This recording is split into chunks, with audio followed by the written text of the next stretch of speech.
Ahora veremos algunos ejercicios de la semana 7. Veremos dos del primer tema del ingenioso hidalgo Don Quijote de la Mancha y dos preguntas en relación a la vida y sueño, el teatro del siglo de oro. Veremos la pregunta número 1, que dice lo siguiente. Marque la alternativa que contiene la afirmación correcta con respecto al siguiente fragmento del Quijote de la Mancha. Es un diálogo. «Oh, maldito seas de Dios, Sancho», dijo a esta sazón Don Quijote, 60.000 satanases te lleven a ti y a tus refranes.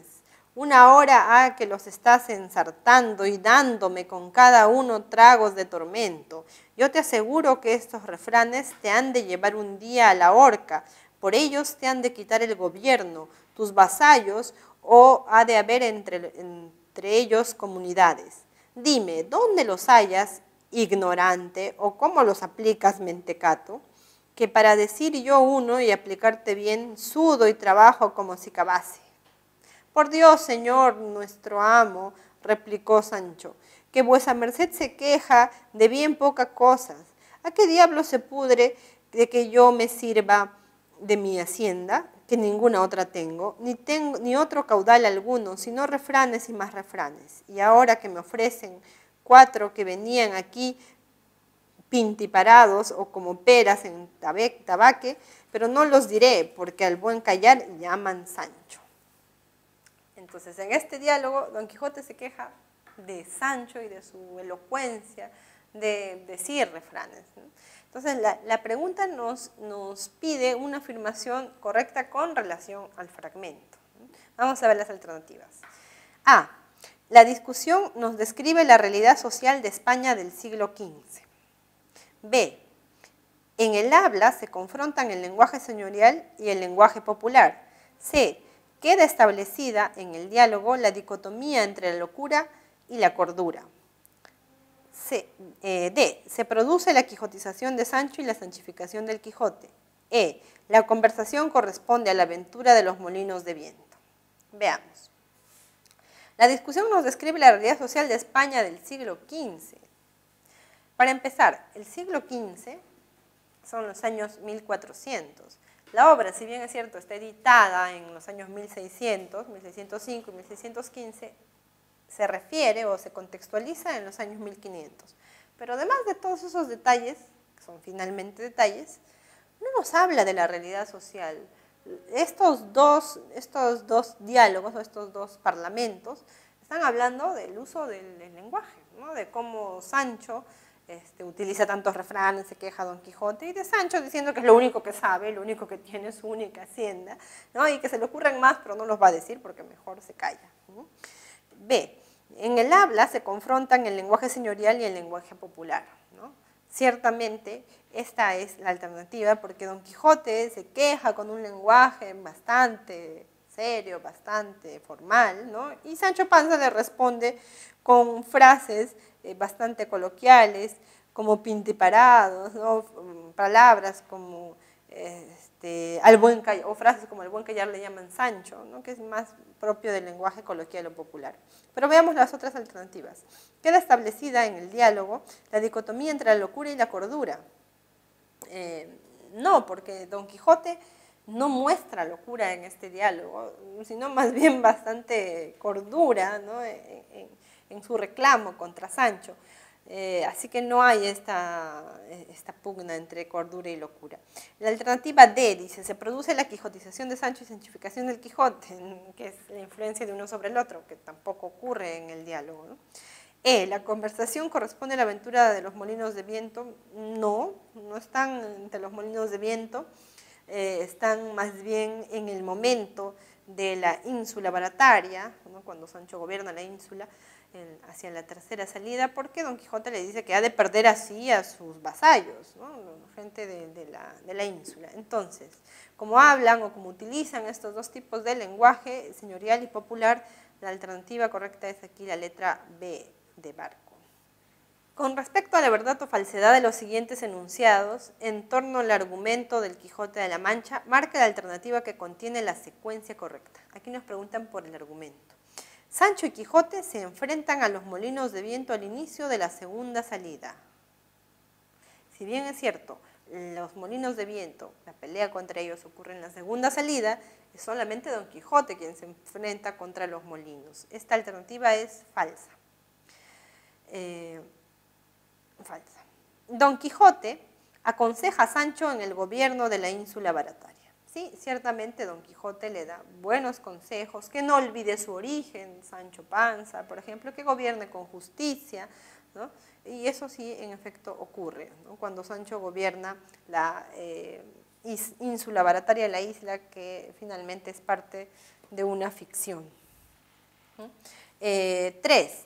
Sansón Carrasco vence a Don Quijote y provoca que éste regrese a su aldea. Sansón Carrasco, que es el caballero de la Blanca Luna, en efecto va a pelear contra Don Quijote y a ganarle, ¿no? Y va a pedirle que regrese a su aldea como castigo hacia Don Quijote. Esta alternativa es verdadera. 4. Don Quijote reconoce ante Sancho no haber sido armado caballero andante. Don Quijote reconoce ante Sancho no haber sido armado caballero andante. Cuando Don Quijote reconoce por primera vez que no es caballero, es en la primera salida, ¿no? Cuando va solo, no ante Sancho Panza. Al final de la obra, cuando recupera la razón, le dirá a Sancho que lo han hecho entrar en equivocación, pero en ningún momento le dice que no ha sido armado caballero andante, ¿no? Esta alternativa es falsa. En la primera salida, Quijote descubre quién es el caballero de la Blanca Luna, ¿no? En la primera salida, Don Quijote va solo y no se aparece ante él ningún caballero, ¿no? Entonces tenemos falso, verdadero, verdadero, falso, falso. Falso, verdadero, verdadero, falso, falso es la letra C. Estas son las preguntas sobre Don Quijote. Ahora veamos algunas preguntas sobre la vida y sueño, o la segunda parte de esta semana 7. Pregunta 5. Tenemos un fragmento de un parlamento de Segismundo. Ay, mísero de mí, y ay, infelice. Apurar cielos pretendo, ya que me tratáis así. ¿Qué delito cometí contra vosotros naciendo? Aunque si nací ya entiendo qué delito he cometido. Bastante causa ha tenido vuestra justicia y rigor, pues el delito mayor del hombre es haber nacido. De acuerdo a los anteriores versos de La vida y sueño de Calderón de la Barca, se aprecia cómo el autor ofrece una obra que, veamos las alternativas, tiene un firme propósito de despertar la catarsis en el lector. ¿Qué era la catarsis? La catarsis es, según Aristóteles, esta especie de conmoción generada por las emociones, sobre todo por el miedo y por la compasión, ¿no?, que se produce en el espectador al ver el sufrimiento del personaje trágico, ¿no?, en la tragedia. Pero en este caso no se trata de producir una catarsis, ¿no? Porque acá nos dice, los versos anteriores producen o pretenden despertar la catarsis. Todavía no se trata de despertar la catarsis, ¿no?